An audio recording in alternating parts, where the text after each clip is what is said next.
Esta informação veio de Alberto Rivera, ex-sacerdote jesuíta, após sua conversão ao cristianismo protestante.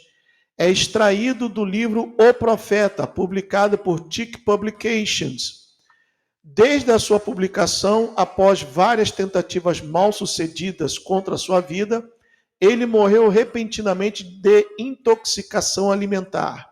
Seu testemunho não deve ser silenciado. Dr. Rivera ainda fala conosco. O que eu vou lhes dizer é o que aprendi em encontros secretos no Vaticano, quando era padre jesuíta, sob juramento e indução. Aliás, eu já li para vocês aqui o quão capetônico, maligno e nefilítico é o juramento de um jesuíta. Meu irmão, não tem salvação, a não ser que a pessoa fuja da ordem. Mas um jesuíta lá dentro não tem salvação. O juramento é capetônico. Então diz aqui, um cardeal jesuíta chamado Agostinho Bea nos mostrou o quão desesperadamente os católicos romanos queriam Jerusalém no final do terceiro século, por causa de sua história religiosa e sua localização estratégica. A Cidade Santa foi considerada um tesouro inestimável. Um esquema teve que ser desenvolvido para tornar Jerusalém uma cidade católica romana. Está vendo esse símbolo aqui dos jesuítas? IHS, Isis, Horus e Set, a trindade demoníaca egípcia. A grande fonte inexplorada de mão de obra que podia fazer este trabalho eram os filhos de Ismael. Os pobres árabes foram vítimas de um dos planos mais inteligentes já planejados pelos poderes das trevas. Os primeiros cristãos foram a todos os lugares com o evangelho, estabelecendo pequenas igrejas, mas encontraram forte oposição. Tanto os judeus quanto o governo romano perseguiram os crentes em Cristo para impedir sua propagação. Mas os judeus se rebelaram contra Roma, e em 70 Anno Domini, os exércitos romanos, sob o general Tito, esmagaram Jerusalém e destruíram o grande templo judeu, que era o coração da adoração judaica, em cumprimento da profecia de Mateus 24, 2. Neste lugar sagrado hoje, onde o templo já esteve, está a cúpula da Mesquita da Rocha, que permanece como o segundo lugar mais sagrado do Islã. Mudanças varredoras estavam no vento. Corrupção, apatia, ganância, crueldade, perversão e rebelião estavam comendo o Império Romano e estava pronto para entrar em colapso. A perseguição contra os cristãos foi inútil, pois eles continuaram a dar suas vidas pelo Evangelho de Cristo. Está vendo? E hoje essa igreja vagabunda, mentirosa, adoradora de Mamon, diz que vai morar no céu.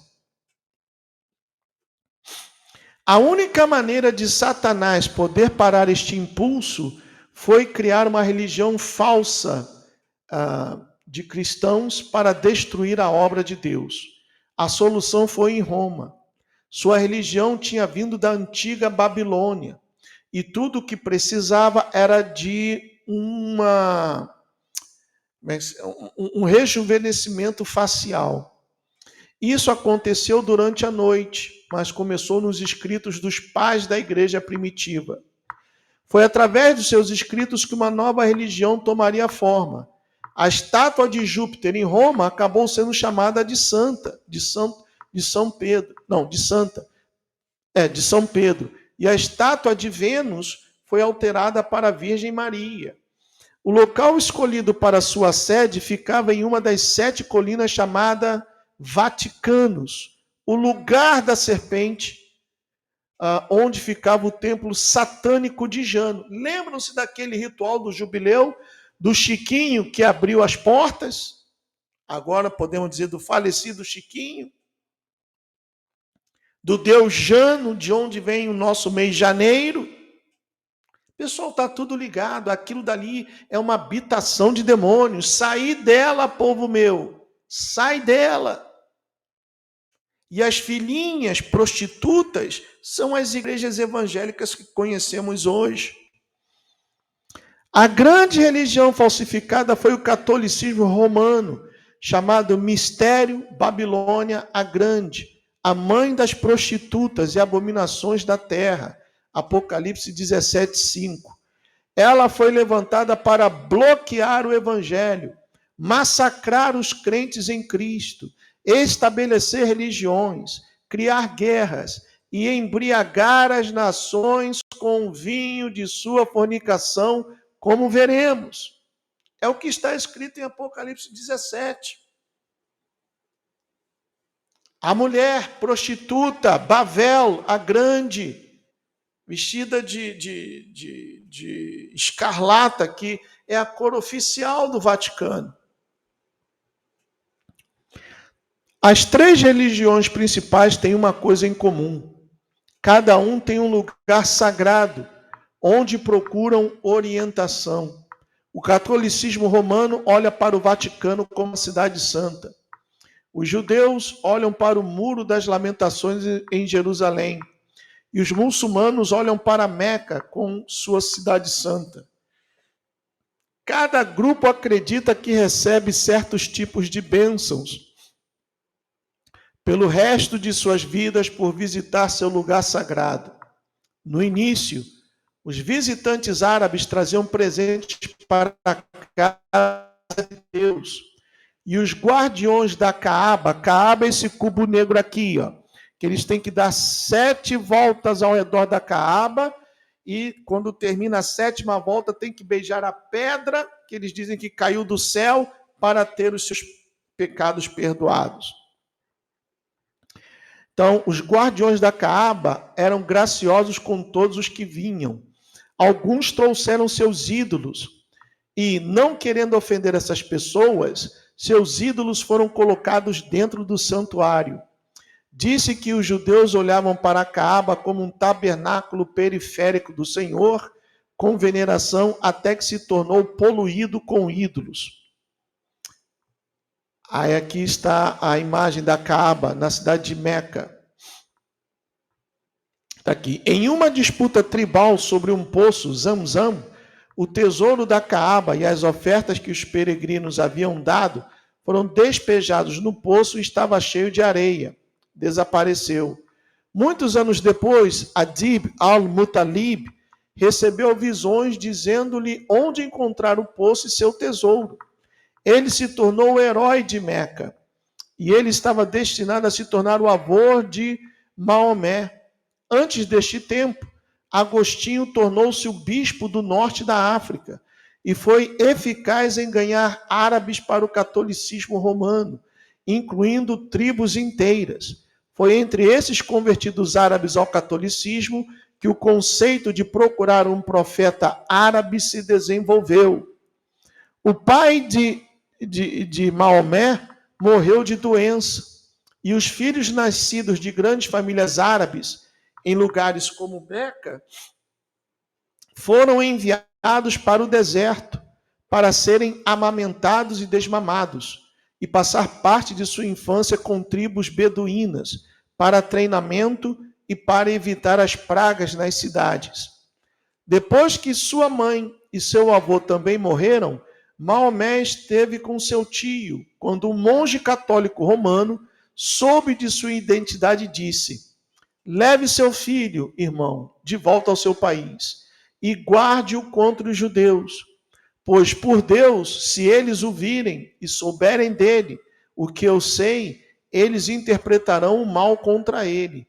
Grandes coisas estão reservadas para este irmão, seu filho. Está vendo como eles são vagabundos? Miseráveis. Hoje eu tô rasgando o véu, né? Hoje eu estou chutando o pau da barraca, porque dá nojo, pessoal.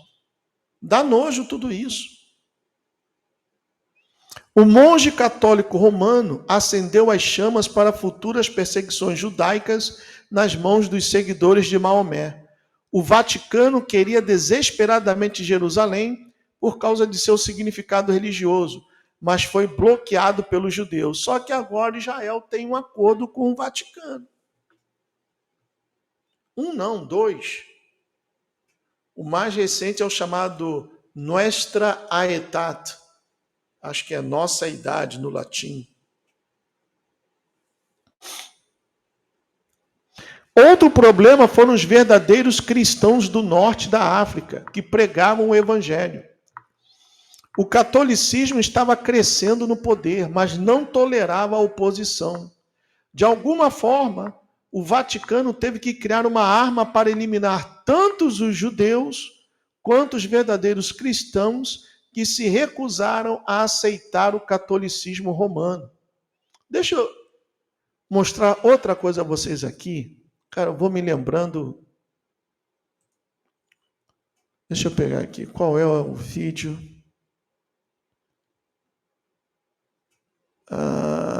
É esse aqui. Deixa eu ver se é esse aqui, pessoal. Vou tocar só um pedaço.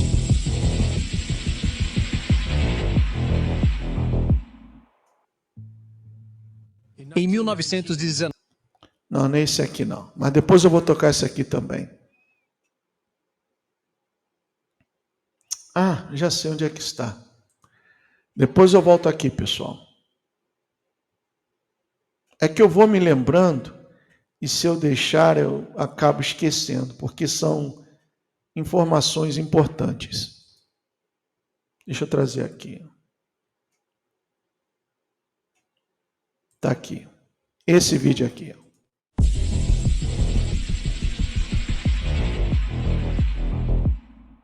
A Igreja Católica é conhecida por integrar costumes locais para ganhar convertidos. Isso é conhecido como sincretismo ou aculturação. A deusa celta Brígid tornou-se a Santa Brígid da Irlanda. Imagens da Virgem Maria são um reflexo de Ísis. A deusa asteca Tonantzin tornou-se Nossa Senhora de Guadalupe. O uso de incenso e procissões elaboradas na liturgia católica vem do culto pagão romano, como nos templos de Júpiter. A palavra Amém está ligada ao deus do sol egípcio Amon-Ra. E Aleister Crowley escreveu que a missa católica é igual à missa gnóstica, que é o rito central do Ordo Templi Orientis. O Festival Celta de Samhain tornou-se o Dia de Todos os Santos, e muito antes de existir a Páscoa, havia o Festival Aquito da Antiga Babilônia, o Festival Antestéria da Grécia Antiga, o Albanailir druídico, o Festival Romano Hilária, que comemorava a morte e ressurreição de Atis, e o Chamel Nassim do Antigo Egito. Todas essas celebrações estavam ligadas ao equinócio da primavera e à renovação da natureza. Envolviam ovos pintados, coelhos e um período de jejum, seguido de um banquete. Antes que o Natal fosse celebrado em 25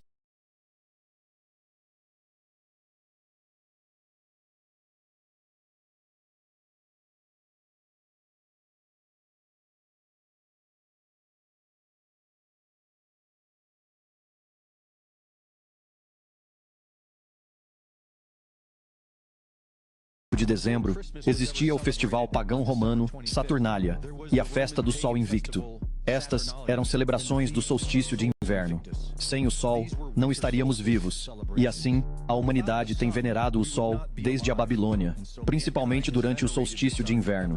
Todos os anos, entre 21 e 25 de dezembro, há uma morte e renascimento observáveis do Sol. À medida que o Sol atinge seu ponto mais baixo no céu, parece parar ou morrer, e então renasce ao começar a subir novamente. Vários personagens na história parecem ser personificações dessa morte e renascimento. Em 336 d.C., o imperador Constantino estabeleceu 25 de dezembro como a data para celebrar o nascimento de Jesus Cristo. Na época, o Sol ainda estava no céu, mas o Sol ainda estava no céu. Esta era a data de aniversário de Mitra, e era observada como a Festa do Sol, escrita S-U-N. Após 336 d.C., tornou-se a Festa do Sol, escrita S-O-N. Jordan Maxwell chamou isso de astroteologia, e apontou para vários desses eventos astrológicos codificados na Bíblia King James. As 12 tribos de Israel, os 4 evangelhos, os 7 selos e os 4 cavaleiros. A pesquisa cabalística usa simbolismo celestial dos planetas e do zodíaco para interpretar narrativas bíblicas, então isso não é novidade. Os 12 discípulos de Jesus, o Sol, representam as 12 constelações do zodíaco ao redor do qual o Sol viaja. Mitra, o símbolo do Sol, era frequentemente retratado sendo rodeado pelas 12 constelações. Horus, o deus egípcio ligado ao Sol, nasceu durante o solstício de inverno. Sua mãe, Ísis, era representada pela constelação Virgem-Virgem, e sua jornada o levou através das 12 horas da noite. O mesmo simbolismo solar pode ser visto nos personagens históricos de Krishna, Adonis, Tammuz e Hércules. As 12 constelações do zodíaco coincidem com os 12 meses do ano e as 12 eras do grande ano, muitas vezes referido como a precessão dos equinócios. O grande ano tem aproximadamente 25.776 anos, e dividido por 12, cada era tem aproximadamente 2.148 anos. A era de Touro era frequentemente representada pela adoração ao touro. O deus solar persa, Mitras, era conhecido por matar o touro, marcando o fim da era de Touro. Simbolismo semelhante pode ser visto na Bíblia. Durante a transição da era de Touro para a era de Áries, há a rejeição do bezerro de ouro, sacrifícios de carneiro e o cordeiro pascal.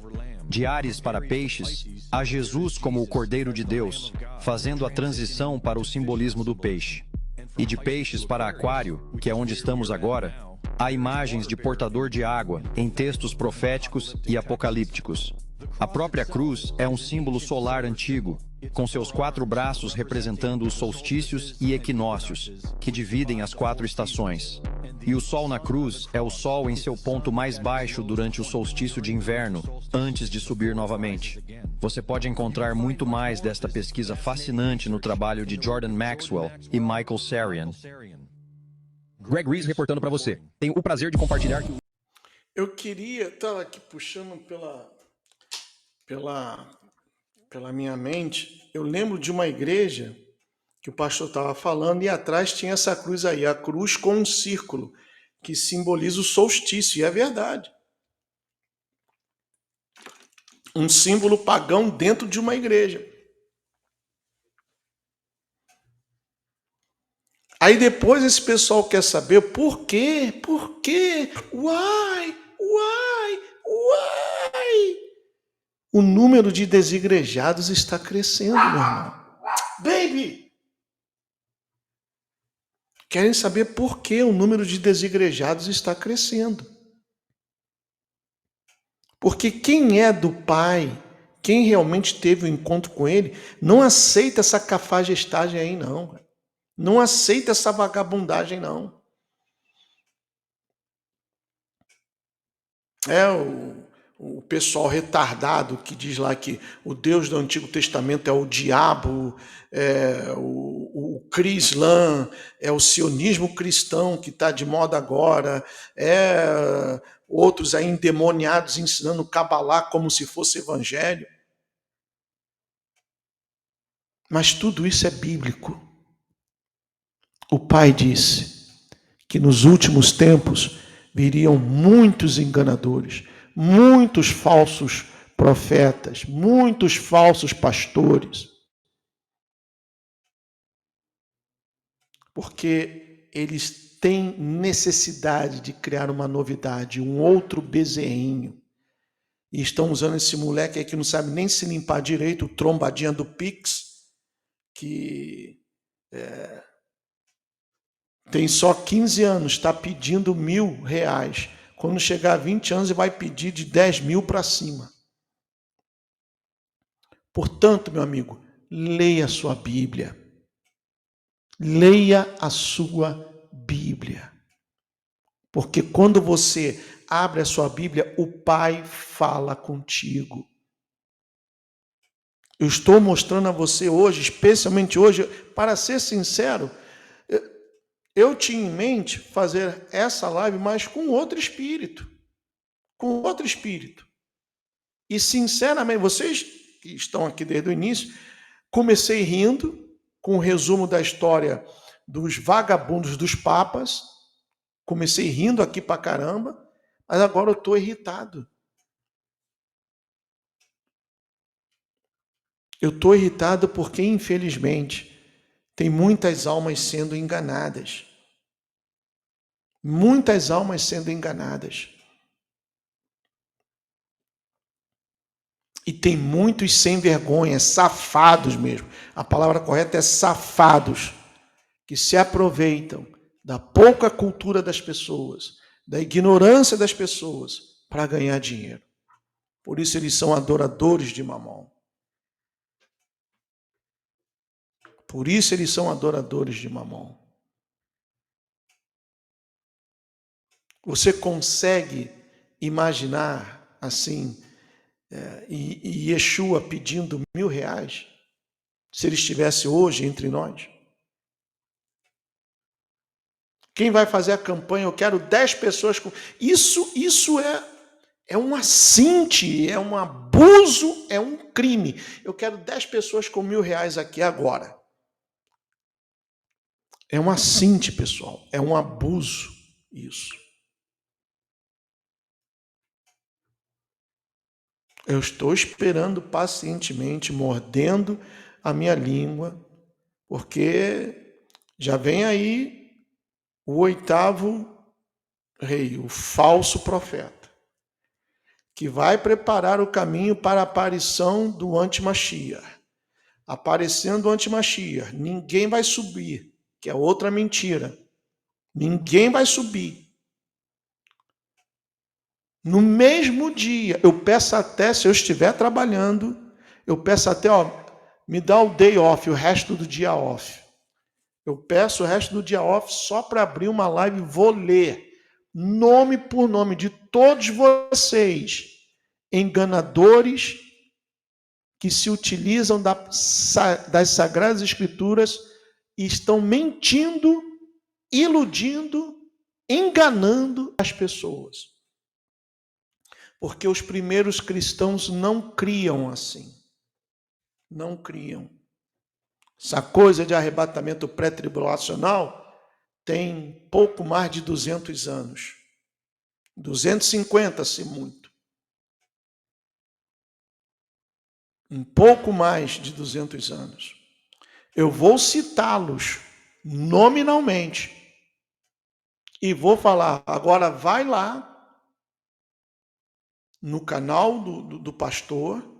Se você souber onde ele mora, toca lá na porta dele, eu quero meu dinheiro do curso, da comunidade fechada, eu quero meu dinheiro da apostila, do PDF, porque você falou que eu seria arrebatada, e o anti-Mashiach já se manifestou e ninguém foi arrebatado.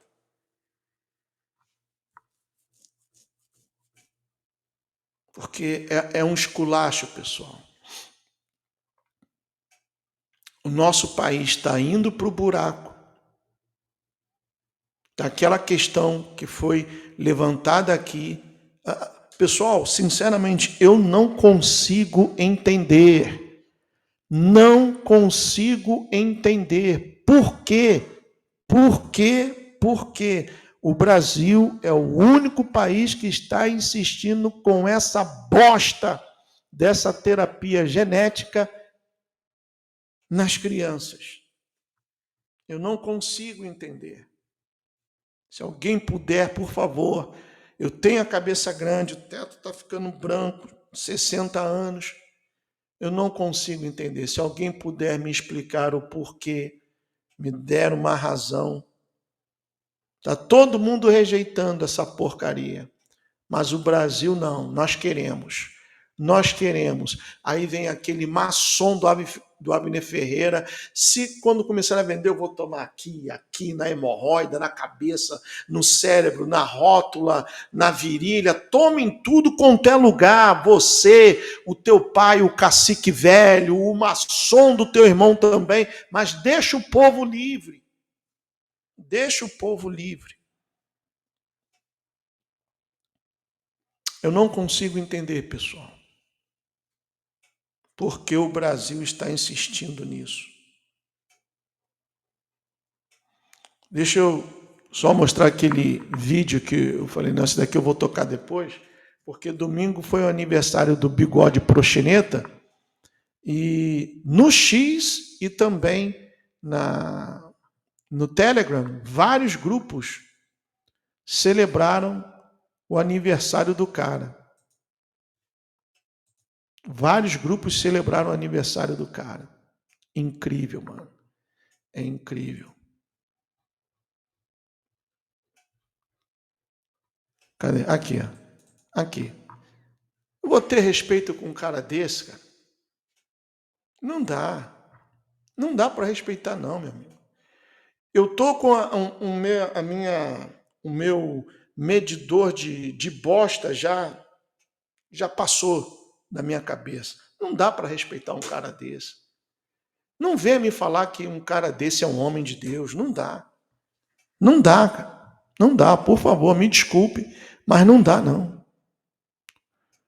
Cadê o vídeo? Esse aqui.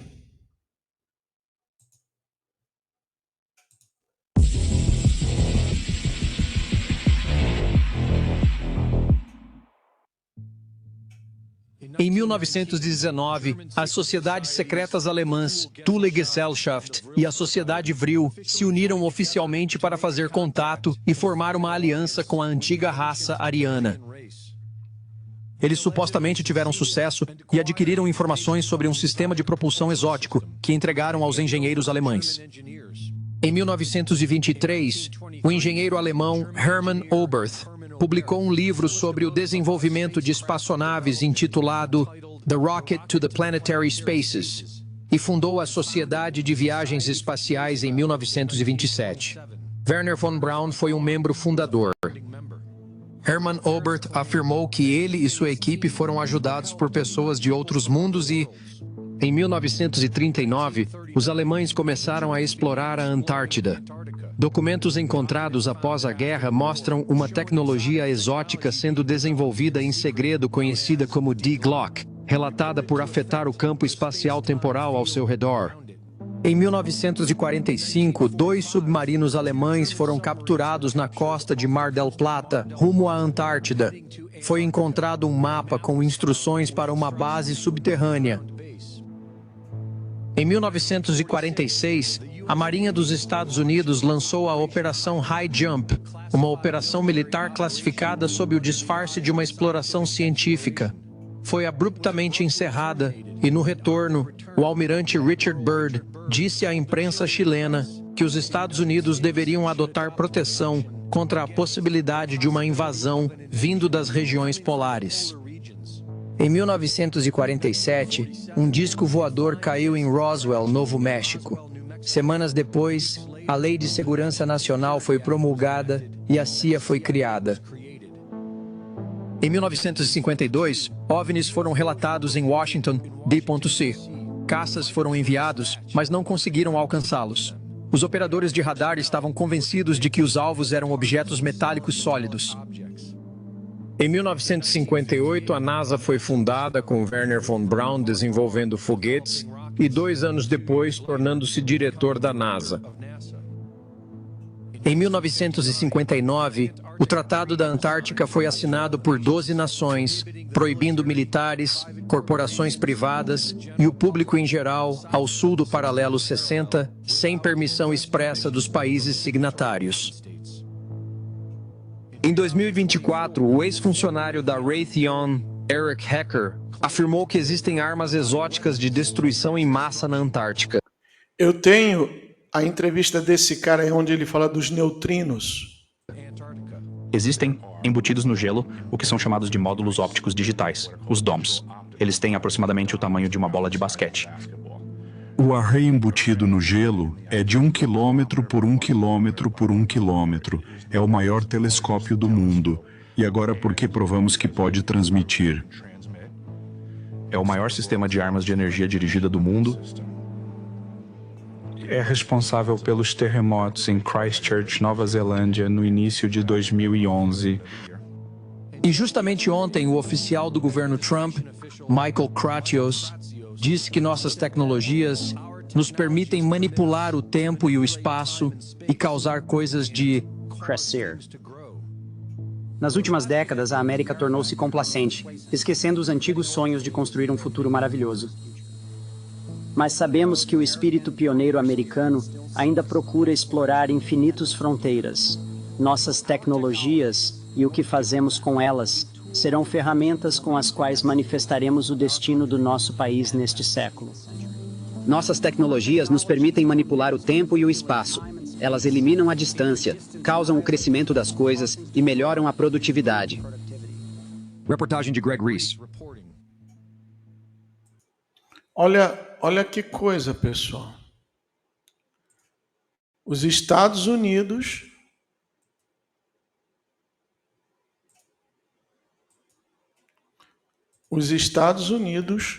desenvolveram armas que manipulam tempo e espaço. Deixa eu situar você na história. Quando a Alemanha perdeu a guerra, porque a Alemanha estava dando uma coça nos aliados. A Alemanha do bigodinho proxeneta.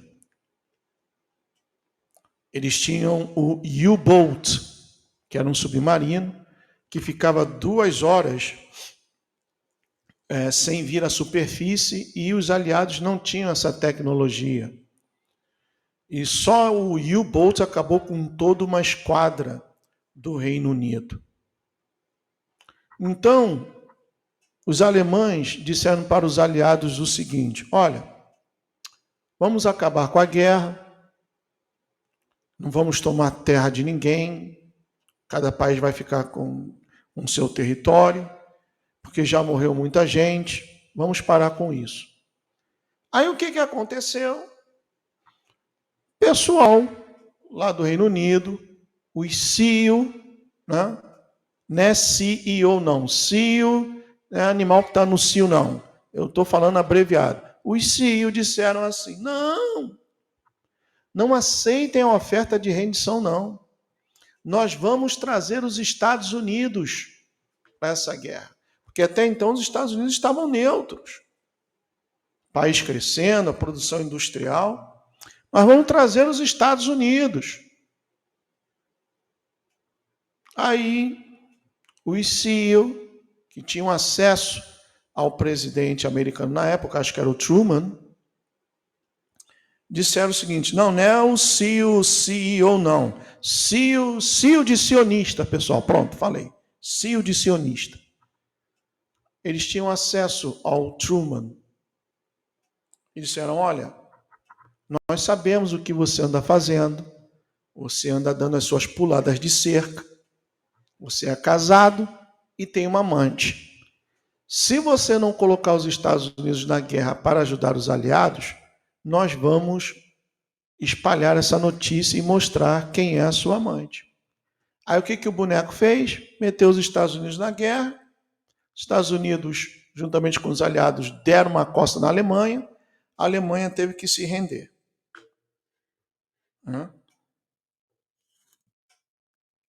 Então, começou uma corrida desenfreada, louca, entre Estados Unidos e, na época, a União Soviética, para ver quem conseguia trazer mais cientistas alemães.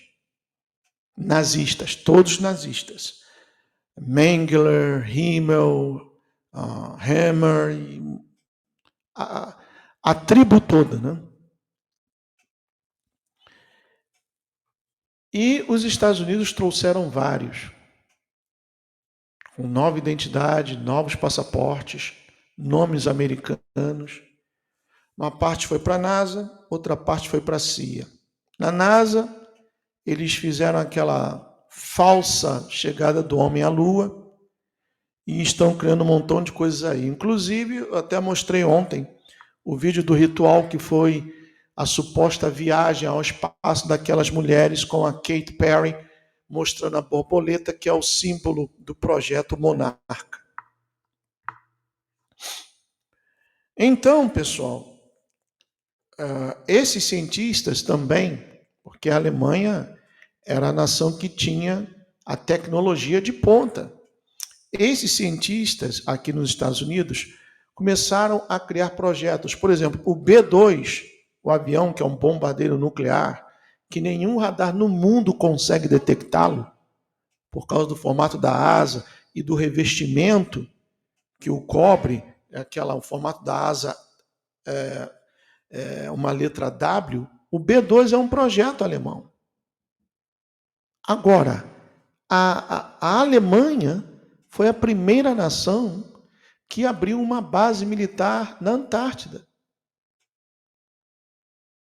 Os alemães tiveram contato com as entidades que habitam lá na Antártida,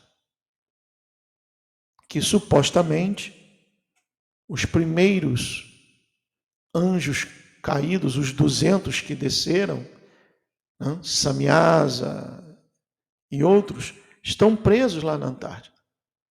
E o espírito dos seus descendentes ainda está por lá. Tanto que foi lá na Antártida, vocês viram aí no vídeo, que foi desenvolvido aquela arma chamada The Glock, o sino, que é capaz de emitir frequências e altera muita coisa. Então, quando vem um membro do governo Trump e diz isso aqui, ó, deixa eu mostrar a vocês.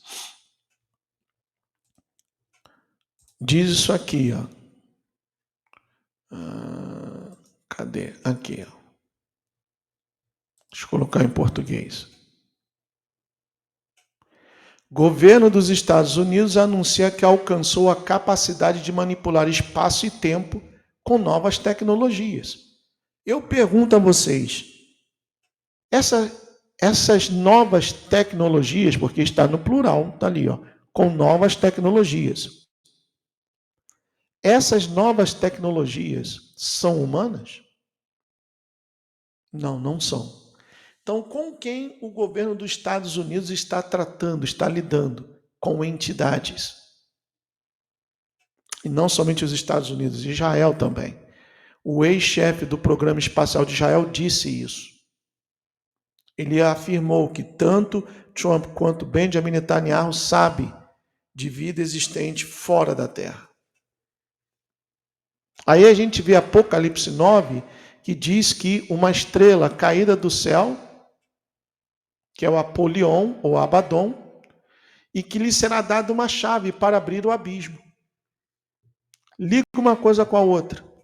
Apocalipse 13, que diz que o falso profeta, que é esse último que estará aí por se manifestar, ele vai dizer às pessoas que façam uma imagem da besta e vai comunicar fôlego à imagem, vai fazer cair fogo do céu, e aqueles que não se curvarem e não adorarem a imagem serão mortos.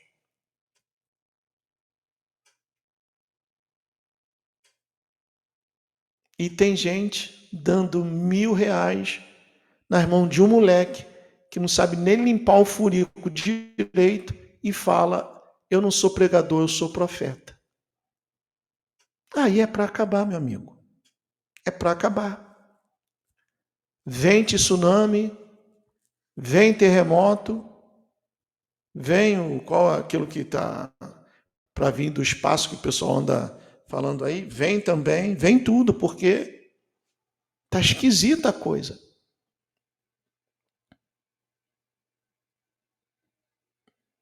E para colocar a cerejinha no bolo, ainda tem aqueles que dizem que vão morar com o papai no céu. A gente tem que contar até 50 para ver se relaxa, né? Olha, deixa eu voltar aqui. Tem muita coisa, pessoal. Eu vou ter que ir novamente amanhã, vou voltar a falar disso. Aqui, ó. Eu nem cheguei na metade. Mas eu vou terminar esse parágrafo aqui. Olha só. Outro problema foram os verdadeiros... Opa, deixa eu compartilhar aí, pronto. Outro problema foram os verdadeiros cristãos do norte da África, que pregavam o evangelho. O catolicismo romano estava crescendo no poder, mas não tolerava a oposição.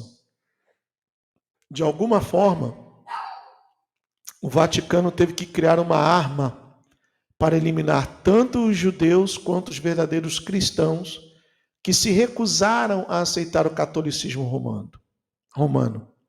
Olhando para o norte da África, eles viram as multidões de árabes como uma fonte de mão de obra para fazer seu trabalho sujo. Alguns árabes tornaram-se católicos romanos e poderiam ser usados para relatar informações aos líderes em Roma. Outros foram usados em uma rede de espionagem subterrânea para realizar o plano mestre de Romeu, para controlar as grandes multidões de árabes que rejeitaram o catolicismo. Quando São Agostinho apareceu em cena, ele sabia o que estava acontecendo. Seus mosteiros serviram como bases para procurar e destruir manuscritos da Bíblia de propriedade dos verdadeiros cristãos. O Vaticano queria criar um Messias para os árabes, alguém que eles pudessem levantar como um grande líder, um homem com carisma, que eles pudessem treinar e, eventualmente, unir todos os árabes não católicos atrás dele, criando um poderoso exército que acabaria por capturar Jerusalém para o Papa. Na reunião do Vaticano, o cardeal Bea contou-nos esta história. Aí vem como Maomé entrou para a história. Prestem atenção que eu já vou terminar. Uma rica senhora árabe, que era uma fiel seguidora do Papa, desempenhou um papel tremendo neste drama. Ela era uma viúva chamada Khadija. Ela deu sua riqueza à igreja e se retirou para um convento, mas recebeu uma designação. Ela deveria encontrar um jovem brilhante que pudesse ser usado pelo Vaticano para criar uma nova religião e se tornar o Messias para os filhos de Ismael. Khadija tinha um primo chamado Waraquá, que também era um católico romano muito fiel, e o Vaticano o colocou em um papel crítico como conselheiro de Maomé. Ele teve uma tremenda influência sobre Maomé. Os professores foram enviados para o jovem Maomé. Ele teve treinamento intensivo. Maomé estudou as obras de São Agostinho, que o preparou para a sua grande chamada. O Vaticano fez com que os árabes católicos em todo o norte da África espalhassem a história de um grande que estava prestes a se levantar entre o povo e ser o escolhido do seu Deus. Enquanto Maomé estava sendo preparado, mas Maomé era analfabeto, não sabia ler nem escrever, ele teve que decorar tudo. Enquanto Maomé estava sendo preparado, foi-lhe dito que seus inimigos eram os judeus e que os únicos cristãos verdadeiros eram católicos romanos. Ele foi ensinado que os outros que se autodenominavam cristãos eram, na verdade, impostores perversos e deveriam ser destruídos. Muitos muçulmanos acreditam nisso. Daí o porquê eles têm prazer, eles dizem que é um mandamento do profeta, eles consideram o analfabeto um profeta e eles têm como mandamento matar judeus e cristãos. Aí eu vou parar por aqui. Amanhã a gente continua com esse borogodó. Porque é muita coisa, pessoal. É muita coisa. A gente não sabe ainda da história a quarta parte. Mas o que estamos aprendendo aqui, isso nem em faculdades você irá aprender. Que dirá dentro de uma igreja. Bom, novamente, recordando as pessoas, nós começamos hoje a campanha para a dona Francine, perdão, que está com um tumor no cérebro. E ela e seu marido moram numa zona rural em Sorocaba e precisam ir à cidade. E cada escaneamento do cérebro para medir o tamanho do tumor e ver o desenvolvimento do tumor parece que custa R$600, fora passagem para a cidade, comida e etc. Então, basta você apontar para esse QR Code ou QR Code e a chave Pix é o número do telefone dela. Vocês, eu até aconselho, liguem para ela, conversem com ela, orem por ela no telefone com ela, tá bom? Ninguém está obrigado a ajudar. Quem puder e quiser, tá aí, basta você escanear com a câmera do seu telefone e vai aparecer, tá bom? Caso você não possa ajudar, não se entristeça. Caso você não possa ajudar financeiramente, não se entristeça. A mente já está falando, não se entristeça. Ajude com as suas orações. E é uma situação bem delicada. Bem delicada. Então, vou deixar um tempinho aí para... Acho que eu tenho aqui também no... Deixa eu ver aqui.